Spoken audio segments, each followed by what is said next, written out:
Elvira by Margaret Shannon. Hundreds of years ago, there was a group of the meanest, nastiest dragons that ever lived. They liked nothing better than fighting other dragons and gobbling up princesses. When Elvira was born, she seemed just like any other baby dragon.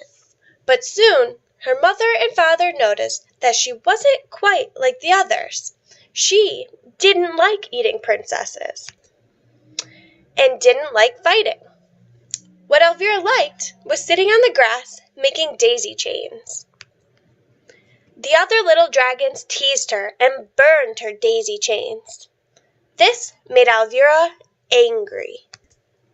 But it didn't change her. She began making dresses and spent hours admiring herself. The others teased her even more. This made Elvira furious. "Well, dear, if you would only behave like a normal dragon," her mother said. "You want me to be like them?" This was too much. So she packed her dresses in a suitcase and went to live where dresses and daisy chains were appreciated. At first, the princesses were not happy to see her. But once they were sure she was not going to eat them, she became their favorite pet. They dressed her in pretty clothes, polished her scales, and curled her eyelashes. They even painted her claws. Elvira was thrilled. One day, when Elvira was sitting in the forest, she saw her mother and father coming towards her. "Hello, hello!" she cried. They stopped and stared.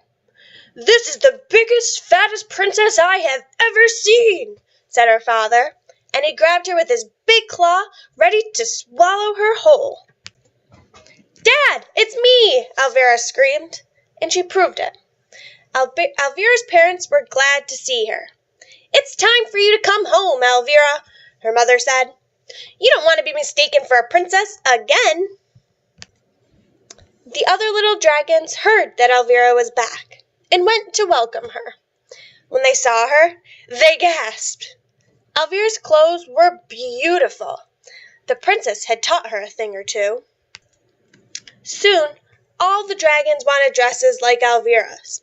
She made dozens of them. Everyone was happy, except, of course, the princess.